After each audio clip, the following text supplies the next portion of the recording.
കാണുന്ന ഇത്രയും താഴ്ചയിൽ രമണ്ട മരം വീണ്ടുണ്ട്. കാട്ടിൻ്റെ ഇടയിൽ വീണ്ടും കുടുങ്ങിയിട്ട് കുറെ കാലായി.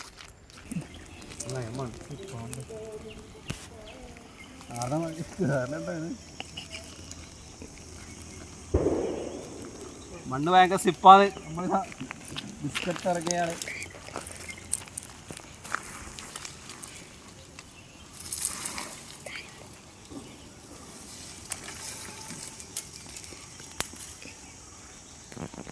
ഏകദേശം ഈ 1ാം ലെവലെത്തി 2ാം സ്റ്റെപ്പിലേക്ക് ഇറങ്ങണം. ഇത് ഏകദേശം മഴവെള്ളം പോയതും മറ്റേ കുറുക്കന്മാരുടെ രാത്രി പോയ ആ വഴിയിലേക്ക് നമ്മൾ കണ്ടുപിടിച്ചിറങ്ങുന്നത്. ആ കത്തളങ്ങിയാടി അതെ ഓക്കെ.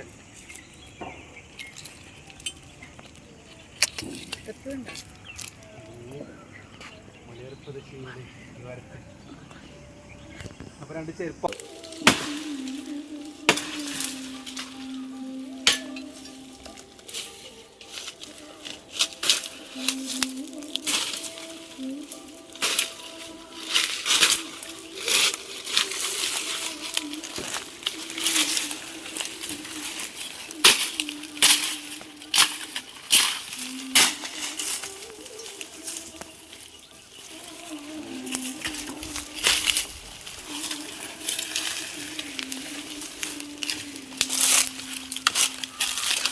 നടക്കുന്നുണ്ട്.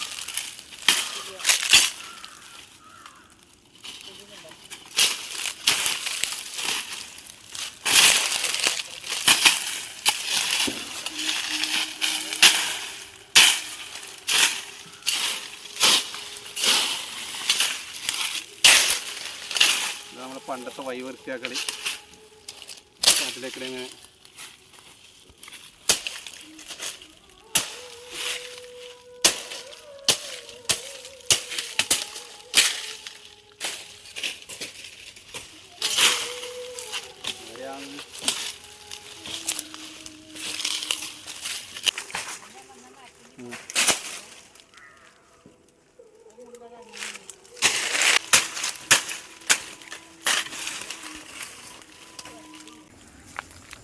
കാണുന്നത്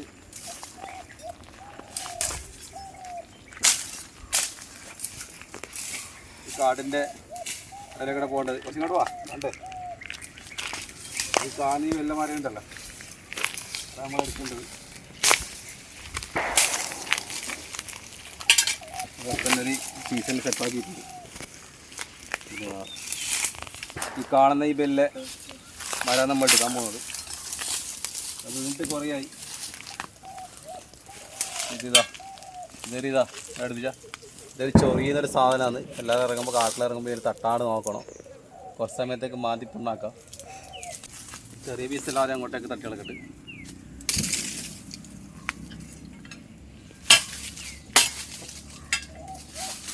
എന്നാൽ ഇപ്പം അറിയാമല്ലോ ഗ്യാസിനെല്ലാം വില കൂടിക്കൊണ്ട്. ഒരു കാലത്ത് ഗ്യാസിലുണ്ടായ സമയത്ത് ഇതെല്ലാം ഒഴിവാക്കിയ സാധനമാണ്. കാരണം വേറെ ഒന്നും ആയിരിക്കും കത്തിക്കളിയൊന്നും ഉണ്ടായിട്ടില്ല. അപ്പോൾ ഗ്യാസിന് വില കൂടിയാലോ ഇത് കത്തിച്ചേ നടക്കുന്നതായി. അല്ല ഉൾപ്പടിങ്ങല്ലേ. അപ്പോൾ ഇതാ ഈ കാണുന്ന മല നമ്മൾ മേലേക്ക് എത്തിക്കാൻ പോകുന്നു. ഇതെങ്ങനെ എടുക്കുന്നതാണ് മൊത്തം കൊടിയിട്ടുള്ളത്.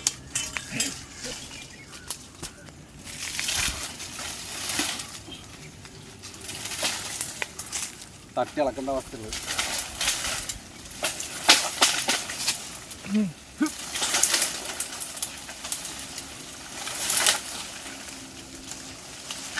അപ്പോൾ വള്ളിയിൽ വലിച്ചെടുക്കുന്ന കുറച്ച് ഡിസ്ക് തന്നെയാണ്.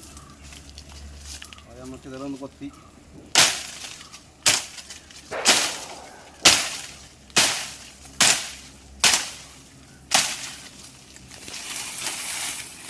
പച്ചക്കൊമ്പൊടിക്കൽ വല്ലാത്തൊരു പണി തന്നെയാണ്.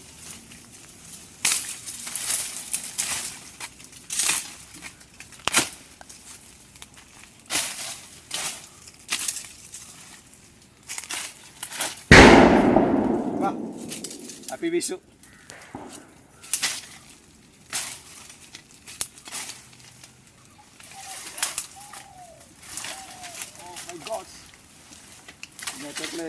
ഒന്നാം കൊന്ന് ഇതിൻ്റെ വില എന്ന് പറഞ്ഞാൽ പറഞ്ഞതല്ലേ തീ പിടിച്ച പോലെയാണ്. ഇതെല്ലാം നമുക്ക് എടുത്തേ പറ്റും. ഇതെന്തായാലും കൊത്തിയെടുക്കണമെങ്കിൽ 1.5 പണി തന്നെയാണ്. കാരണം ഒന്നാമത് മൊത്തം പള്ളിയിലെ മൊത്തം കുടിയിട്ടാണുള്ളത്.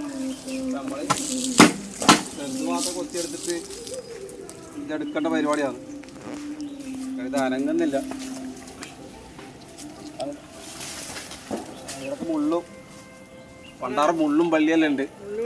അതെല്ലാം കൂടിയിട്ട് ഇതാകുമ്പോൾ കുറച്ച് റിസ്ക് തന്നെയാണ്. അപ്പോൾ ഇത് പാർട്ട് 2 ഇതെങ്ങനെ നമ്മൾ മൊത്തം കൊത്തിയിലേക്കുള്ള വേറെ ട്രിക്കുമായിട്ട് വരുന്നതാണ്.